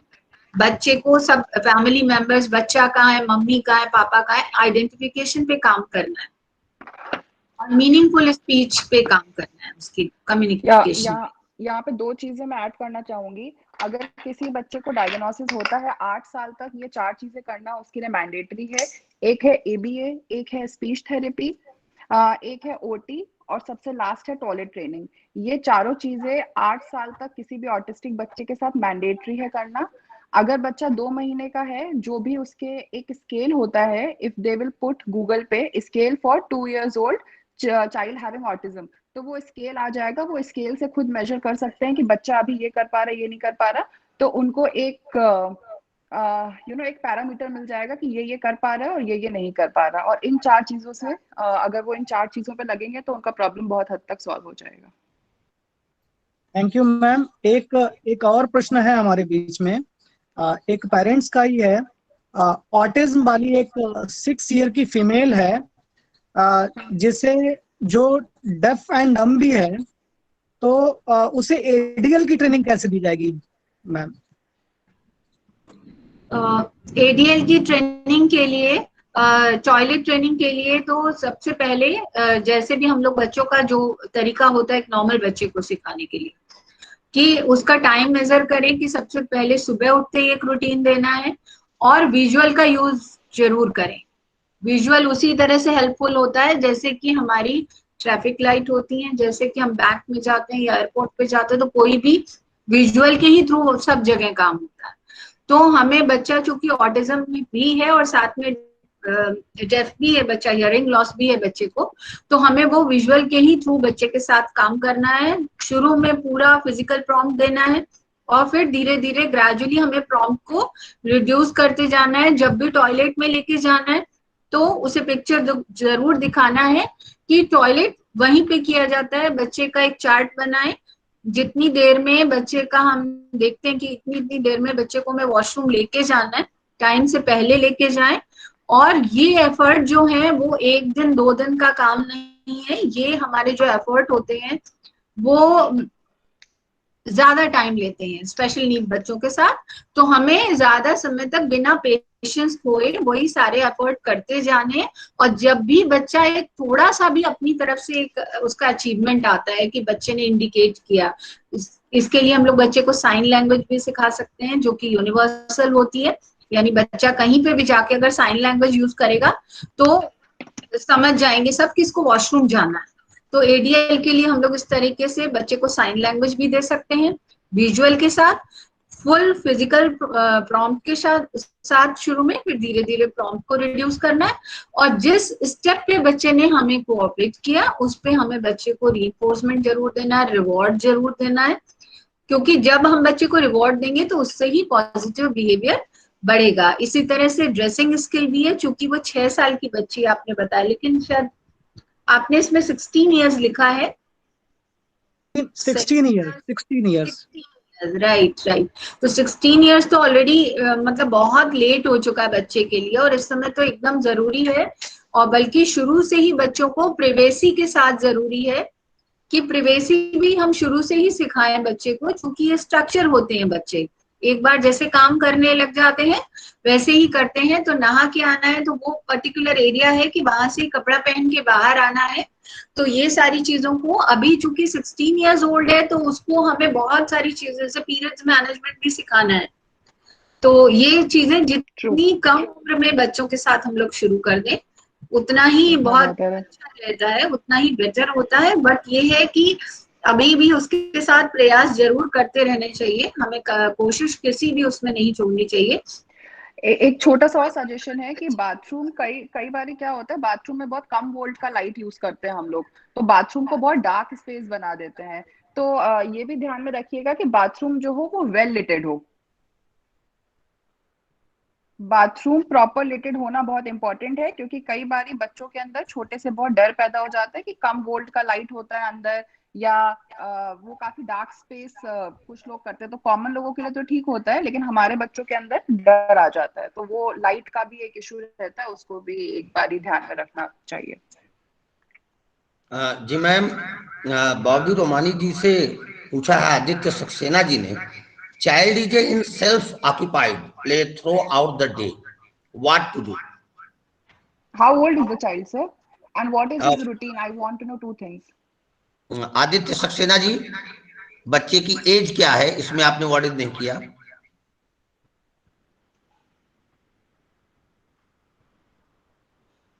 फोर्टीन ईयर्स बता रहे हैं, 14 साल में,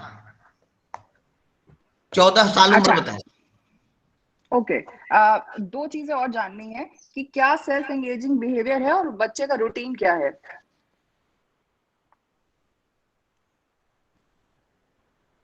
आदित्य जी, अगर आप मैम को सुन पा रहे हैं तो मैम द्वारा पूछे जा रही प्रविष्टियों को पूर्ण करें।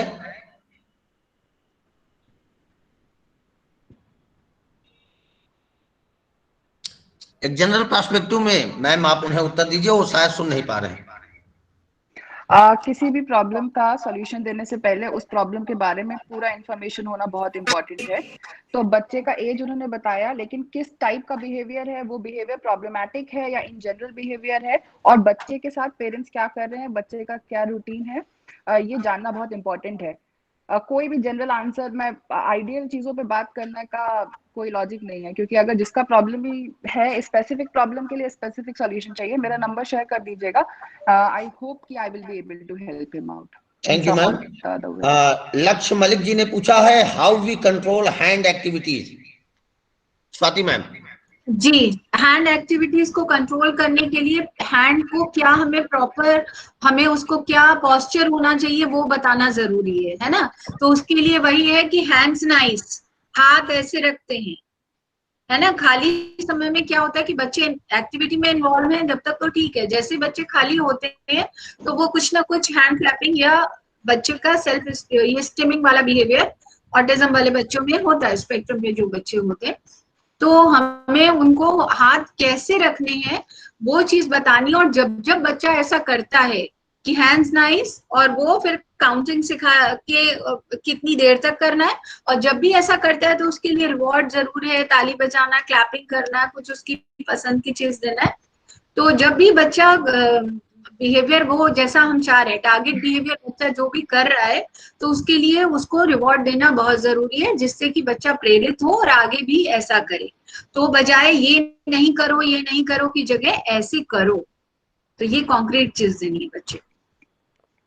दो चीजें ऐड करना चाहूंगी। एक फिजेट आता है, फिजेट है ना, किसी को भी एक हैंड मूवमेंट का हम लोग भी कभी कभार करते हैं, काफी बारी एक हैबिट पड़ जाता है। एक फिजेट आता है मार्केट में, वो फिजेट ले दीजिए, उससे बच्चे का काफी हद तक प्रॉब्लम सॉल्व हो जाएगा।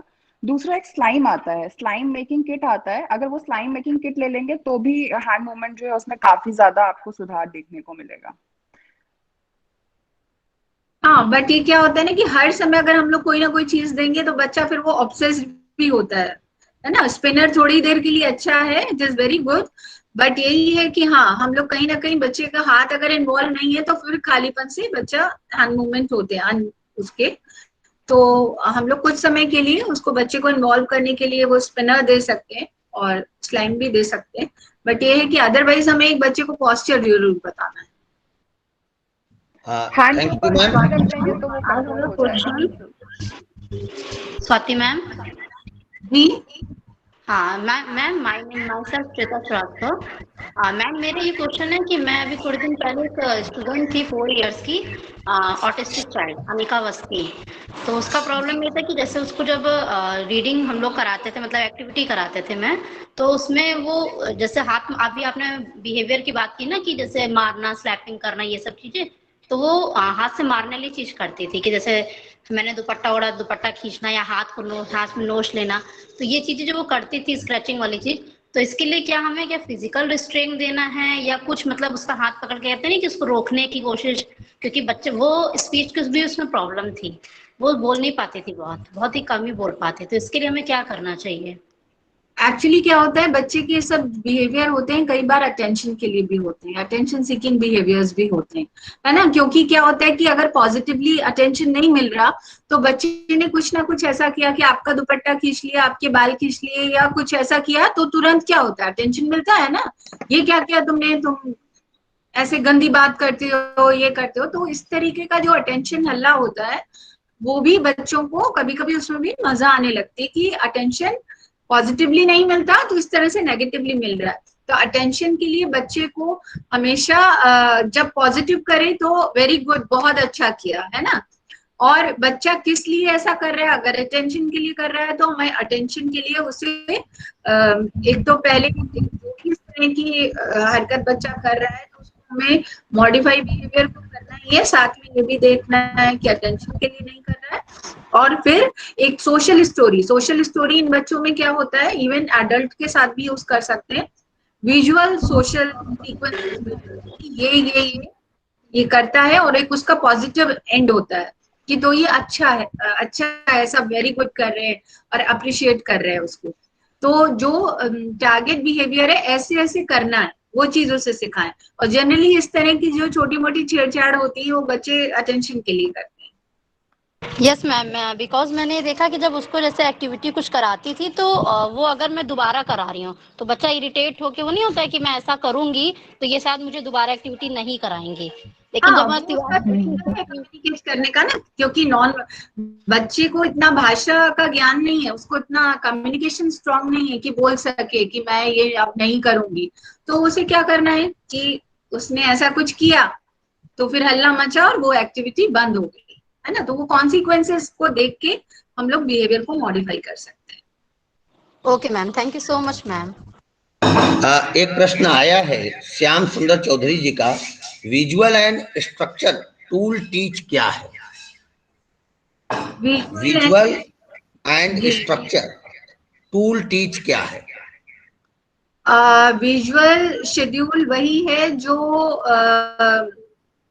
एक स्ट्रक्चर बेस की बच्चे को, चूंकि हम अगर बोल के कर रहे हैं, वर्बली जितना बता रहे हैं तो उतनी क्लैरिटी बच्चे को नहीं आएगी जितना कि फोटो के थ्रू आएगी कि अब ये करना है, अब ये करना है, अब ये करना है ना। और हर एक्टिविटी फिनिश जरूर है, क्योंकि रिपीटेटिव रिचुअलिस्टिक बिहेवियर होने की वजह से इन बच्चों में अक्सर ये होता है, एक चीज जो अच्छी लग रही वो कर रहे हैं तो करते ही जाएं, वो खत्म नहीं हो। तो उसके लिए एंड देने के लिए हमें साथ में फिनिश पॉकेट की, और इसके लिए अगर आप चाहें तो हम लोग एक अलग से भी इनको एक डेमो दे सकते हैं, कि हम लोग डेमो के थ्रू बता सकते हैं कि ये हम लोग विजुअल स्ट्रक्चर या शेड्यूल कैसे देते हैं। जैसे कि ट्रैफिक लाइट है, तो जब वो ग्रीन हो जाती है लाइट तो चल देते हैं, येलो पे हम रेडी होते हैं, हम सबको ये पता है ना कि ऐसी लाइट होने पे ये करना है, तो ये एक विजुअल है। या हम एयरपोर्ट पे जाते हैं या बैंक में जाते हैं तो हर चीज क्लियर दी हुई है ना, यहाँ पे ये है, यहाँ पे ये है, यहाँ पे ये, तो हम लोग वैसे ही करते हैं। तो इसीलिए हमें चित्रों के द्वारा समझाना है, विजुअल के द्वारा बताना है कि अब क्या करना है, देन नेक्स्ट क्या करना है, उसके बाद नेक्स्ट क्या करना है, नेक्स्ट एक्टिविटी क्या है, तो उससे एक क्लैरिटी आ जाती है। जैसे हम लोग किसी का भी घर भी ढूंढ रहे होते, और वो अगर लिखा हुआ और एरो बना हुआ होता है तो हम लोग बड़ी आसानी से वहां तक पहुंच जाते हैं। तो इसलिए अगर हम लोग ये विजुअल स्ट्रक्चर बच्चे को देंगे कि एक रूटीन के द्वारा कि क्या एक्टिविटी है, क्या नेक्स्ट है, तो बच्चे को क्लैरिटी आ जाएगी। Thank you ma'am. एक लास्ट प्रश्न है नंदन धमांदे जी का। मैम को चाइल्ड है, कैसे मैनेज करें? क्या चीज? इन्होंने लिखा है मैम को चाइल्ड है, कैसे मैनेज करें? मैम आगे क्या?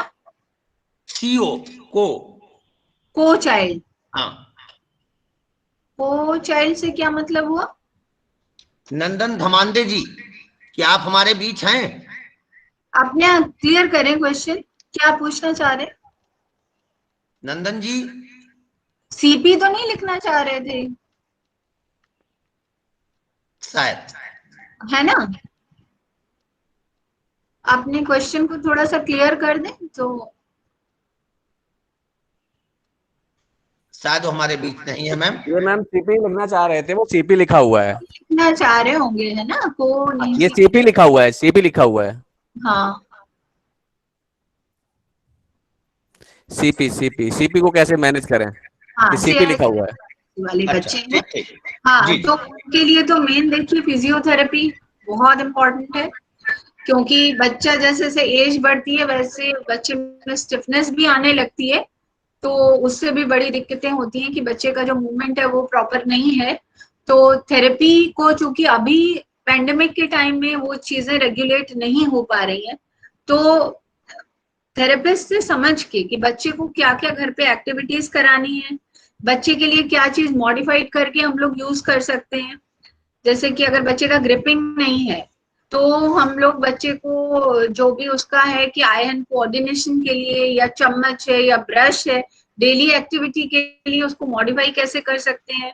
तो अभी तो मॉडिफाइड चीजें मिलती भी है, नहीं तो सिंपल उस पर कोई चीज रोल करके क्ले लगा के या कपड़ा लगा के। तो बच्चे को मेन जो ग्रिपिंग वाला प्रॉब्लम है और बच्चे की एक्सरसाइज है, उन दो चीजों पे ध्यान दें। और सिंपल कोई ना कोई एक्टिविटीज में बच्चा चाहे कोई भी स्पेशल नीड हो या नॉर्मल बच्चा भी हो, तो कहीं ना कहीं इन्वॉल्वमेंट बच्चे का जरूरी है। तो हमें कुछ समय ऐसा निकालना है, स्ट्रक्चर हो कि हाँ इस समय पे जो समय पेरेंट्स के लिए कंफर्टेबल है वो रोज नियमित समय पे एक बच्चे को स्ट्रक्चर बनाए कि इस समय पे ये एक्टिविटीज हमें करनी है। एज अप्रोप्रिएट एक्टिविटीज हो, जो बच्चे की एज है उसके अकॉर्डिंग हम क्या सिखाना चाहते हैं बच्चे को, या इवन लीजर टाइम एक्टिविटी हो कि जरूरी नहीं कि हर समय हम लोग बच्चे को ट्रेनिंग दें और कुछ ना कुछ सिखाएं। सिंपल गेम्स या कुछ भी उसके मनोरंजन के लिए क्या करना है तो वो चीजें हम लोग उसके साथ कर सकते हैं। तो थोड़ा समय वो बच्चे को दें और समझें कि कहाँ पे उसके साथ क्या करना है, और इस तरह से चीजों को मैनेज किया जा सकता है। बहुत बहुत धन्यवाद मैम। जिस कार्यक्रम में बॉबी रमानी मैम वक्ता हों, जिस कार्यक्रम में स्वाति शर्मा मैम वक्ता हों, वहां प्रश्न समाप्त हो जाए ऐसा हो ही नहीं सकता, क्योंकि अनुभवशील उत्तर आते हैं। देखिए समय की बाध्यता है, 1 घंटे का समय हमने वक्ताओं से मांगा था और 1 घंटे 13 मिनट हो चुके हैं। ज्योति सिंह जी आपका लास्ट प्रश्न होगा, कृपया आप अपना प्रश्न पूछें, इसके बाद हम धन्यवाद ज्ञापन की तरफ बढ़ जाएंगे। ज्योति जी। Jyoti Singh ji. Hello yes yes हाँ जी, पूछिए पूछिए। Hello ma'am. जी जी पूछिए। मैम मेरा बेबी है 10 इयर्स का, उसको cerebral policy plus multiple disability की प्रॉब्लम है।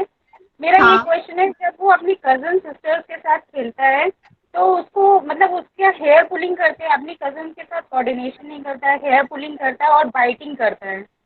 दो मैम उसको मतलब बिहेवियर मैनेजमेंट कर रही हूँ, जेस्चर प्रॉम्प्ट देकर नो नो ये रॉन्ग है ऐसे करके मैं उसका मतलब बिहेवियर मैनेज कर रही हूँ, बट मैम लग रहा है कि मतलब ये स्ट्रैटेजी फेल हो रही है, तो इसके लिए कुछ ऑल्टरनेशन।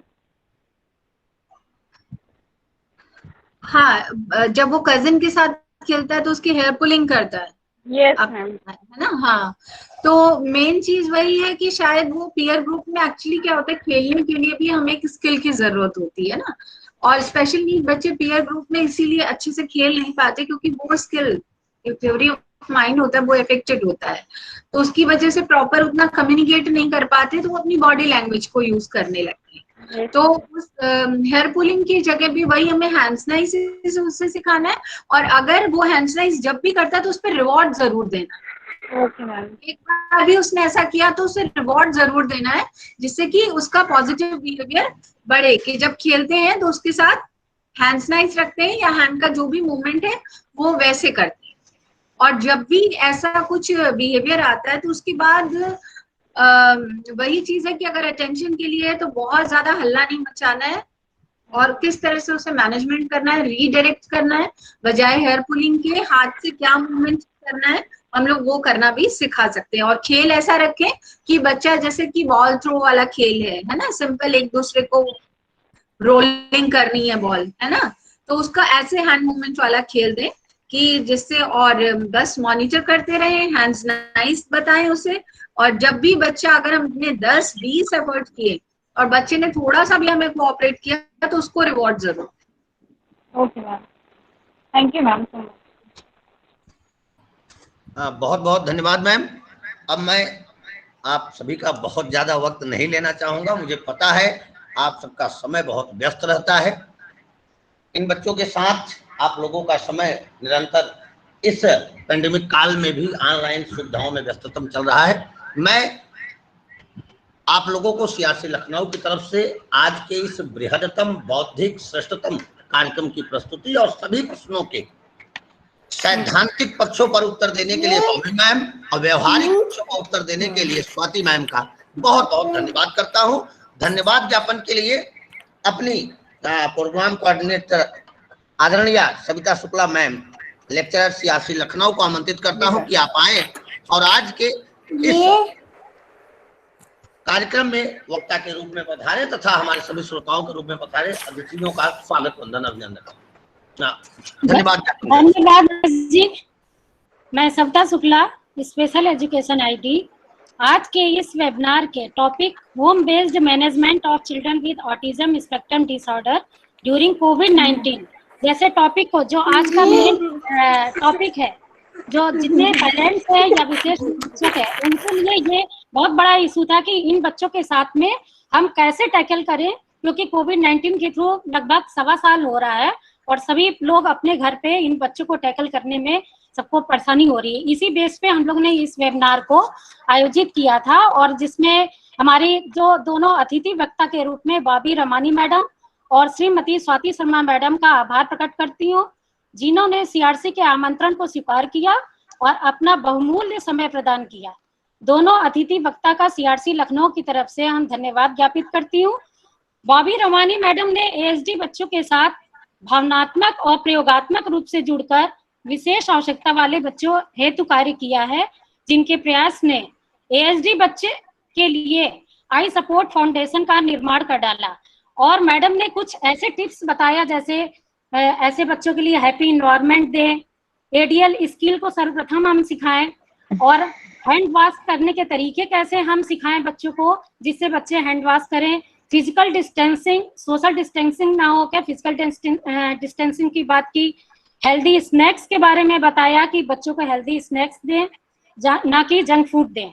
और हॉट वाटर का प्रयोग बताया और साथ में एक वैक्सीनेशन के लिए भी बात किया कि वैक्सीनेशन जरूर इन बच्चों के लिए कराएं जो एडोलेसेंस एज के हैं। तो बाबी रहमानी मैडम का मैं धन्यवाद ज्ञापित करती हूँ कि जिन्होंने अपना बहुमूल्य समय प्रदान किया और सभी अभिभावकों, विशेष शिक्षकों और रिहेबिलिटेशन प्रोफेशनल्स को अपनी जानकारी से अवगत कराया। मैडम आपका धन्यवाद। और स्वाति शर्मा मैडम का भी मैं धन्यवाद ज्ञापित करती हूँ जिन्होंने ऐसे ऐसे टिप्स बताए जो जिनके लिए इनका अनुभव इनका बच्चा था, क्योंकि बच्चे से उन्होंने इतनी सारी चीजें सीखी है कि बच्चे ने इनको एक्सपोजर दिया कि प्रैक्टिकल वे में हम जाके कैसे हम किसी बच्चे के कैसे सिखाएंगे, कैसे शिक्षण प्रशिक्षण प्रदान करेंगे, क्योंकि खुद स्वयं इनके पास में बच्चा था, तो जिससे इन्होंने बहुत सारे बच्चे से एक्सपोजर और शिक्षण प्रशिक्षण प्राप्त किया है। तो आज मैडम ने जो बताया है, स्वाति शर्मा मैडम ने, कि स्ट्रक्चर्ड इन्वायरमेंट देना ऑटिज्म बच्चों के लिए सबसे ज्यादा इम्पोर्टेंट है, क्योंकि अगर हम इनके शेड्यूल डेली रूटीन को अगर हम चेंज करते हैं तो बच्चे हाइपर हो जाते हैं और एक्टिव नहीं होते हैं, और साथ में ये बच्चे क्या करते हैं, इन्वॉल्वमेंट नहीं होते हैं एक्टिविटी में, और हम लोग को ये लगता है कि ये बच्चे तो हाइपर हो रहे हैं और कोई एक्टिविटी नहीं कर रहे हैं। इसके लिए मैडम ने ये बहुत अच्छी टिप्स बताई कि स्ट्रक्चर इन्वायरमेंट देना, डेली रूटीन में वर्क को कराना, बिहेवियर मैनेजमेंट के लिए जो इन्होंने टिप्स बताया मैडम ने वो बहुत सराहनीय था कि बिहेवियर मैनेजमेंट को कैसे कराएं, हैंड नाइस को कैसे हम सिखाएं कि बच्चा खाली समय में फिंगर फ्लिपिंग करता है और किसी के नोचता है या दुपट्टा नोच रहा है या कोई अपने हैंड को अदर बैड हैबिट्स में प्रयोग कर रहा है, तो उसके लिए हम हैंड नाइस का प्रयोग करें। और साथ में एंजाइटी कम करने के लिए योगा है, योगा थेरेपी, म्यूजिक थेरेपी और फिजिकल थेरेपी के लिए उन्होंने बताया कि जितना हम बच्चों को इन थेरेपी में भी इन्वॉल्व करेंगे तो बच्चे का क्या होगा कि एंजाइटी भी कम होगी और बच्चे का होगा डेली रूटीन में ये सब एक्टिविटीज इन्वॉल्व होगी, क्योंकि बच्चे का एस्पेक्ट होता है होलिस्टिक डेवलपमेंट। होलिस्टिक डेवलपमेंट अभी बच्चों को नहीं मिल पा रहा है क्योंकि बच्चे बाहर निकलते थे, तो सोशल डेवलपमेंट तो अभी रुक गया है। तो आप घर के इन्वायरमेंट को ऐसा फुलफिल बनाइए, हैप्पीनेस बनाइए, और जिससे ये बच्चे अच्छी तरीके से सीख सके। तो दोनों अतिथि वक्ता ने आज बहुत अच्छे हम लोग को बताया सभी आपको को, तो दोनों अतिथि वक्ता का मैं हृदय से धन्यवाद करती हूँ, आभार प्रकट करती हूँ, पूरे सीआरसी की तरफ से धन्यवाद ज्ञापित करती हूँ। और धन्यवाद ज्ञापित करने की श्रृंखला में मैं PDUNI PPD की डायरेक्टर मैडम श्रीमती स्मिता जयवंत मैडम का आभार प्रकट करते हुए धन्यवाद ज्ञापित करती हूँ, जिनके नेतृत्व में सीआरसी लखनऊ समय समय पर वेबिनार आयोजित कर पा रही है। इसके पश्चात सीआरसी के लखनऊ के director sir Ramesh Kumar Pandey sir का धन्यवाद ज्ञापित करती हूँ, जिनके कुशल मार्गदर्शन और प्रेरणा से हम सभी रिहेबिलिटेशन प्रोफेशनल्स को कार्यक्रम आयोजित करने का उत्साह प्राप्त होता रहता है। डायरेक्टर सर हमारे सभी वेबिनार की रूपरेखा तैयार करने में हम लोग को समय समय पर मदद करते हैं, और सर का प्रयास भी है कि हम लोग कश्मीर से कन्याकुमारी तक की पहुंच जाएं और सभी को, मैक्सिमम लोगों को इसमें इन्वॉल्व कर सके जो लोग इसके लाभार्थी हैं और ज्यादा से ज्यादा इसका लाभ उठा सके। इस परिप्रेक्ष्य में सर ने ये भी कहा है कि हम लोग ASD से रिलेटेड सीरीज को भी आगे कंटिन्यू करें। 2-3 वेबिनार हमारी ASD पे हो चुकी है, आगे भी हम लोग कोशिश करेंगे पेरेंट्स के लिए, फ्यूली पेरेंट्स के लिए एक वेबिनार करने के लिए, एक सीरीज को बनाने के लिए। तो सर का धन्यवाद करती हूँ सर। तो धन्यवाद की इस कड़ी में हमारे कोऑर्डिनेटर सर आदरणीय श्री राजीव रंजन सर का, assistant professor speech and hearing sir का, और Vikas Mishra sir orientation mobility instructor sir का, Nagesh Pandey ji special education VI के लेक्चरर सर का, मैं कोऑर्डिनेशन के इस रूपरेखा में वेबिनार को आयोजित करने में आप सभी कोऑर्डिनेटर का धन्यवाद ज्ञापित करती हूँ, और साथ में वेबिनार में जुड़े सभी सीआरसी के रिहेबिलिटेशन प्रोफेशनल को धन्यवाद ज्ञापित करती हैं जो अपना समय भी अदर ऑफिशियल वर्क निकालते हुए भी इसमें जुड़ते हैं।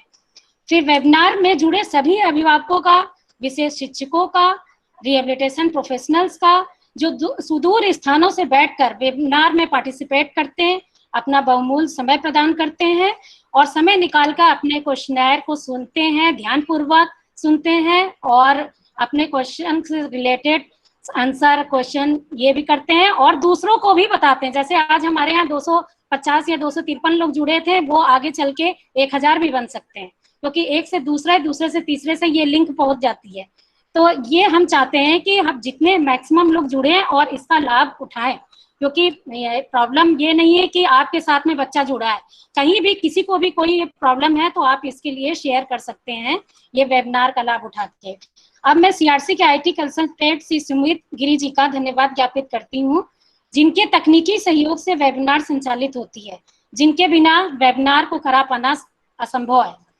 अब मैं पुनः वेबिनार में दोनों अतिथियों का धन्यवाद ज्ञापित करती हूँ और वेबिनार में जुड़े सभी प्रतिभागियों का धन्यवाद ज्ञापित करती हूँ।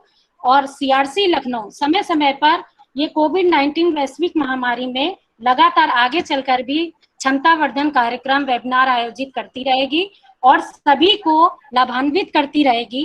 तो ऐसा मेरा विश्वास है और मैं आप सभी को नमस्कार करती हूँ, धन्यवाद ज्ञापित करती हूँ। आप सभी लोग सेफ रहें, सुरक्षित रहें, घर पर रहें और घर से रह के वेबिनार का लाभ उठाते रहें। धन्यवाद। बहुत बहुत धन्यवाद मैम। पुनः मैं अपने निदेशक श्री रमेश पांडे सर का धन्यवाद ज्ञापित करूंगा, क्योंकि आज वो पूरे कार्यक्रम में हमारे हमसे जुड़े रहे, उन्होंने भरपूर समय दिया है। किसी TVH अहमदाबाद से इस कार्यक्रम की एक और परिणति को, एक और एपिसोड को लाने के लिए हमसे रिक्वेस्ट की गई है। बहुत जल्द ही आप वक्ताओं से हम फिर निवेदनित होकर के आपके समक्ष होंगे। सीआरसी लखनऊ का यह सौभाग्य है कि पिछले एक सप्ताह से हम लोग ऐसी सीरीज ला रहे हैं जिसके दूसरे तीसरे एपिसोड या चैनल लाने के लिए रिक्वेस्ट हमारे पास आ रही है, और इसका पूरा श्रेय जाता है हमारे निदेशक सर को, जो विषय बिंदु और वक्ताओं के चयन में हमें श्रेष्ठता प्रदान करते हैं। सभी का बहुत बहुत धन्यवाद। सर को सादर प्रणाम। आप सभी लोग लेफ्ट कर सकते हैं। सीआरसी लखनऊ मंगलमय और शुभकामनित आपके स्वास्थ्य की कामना करता है। सादर प्रणाम।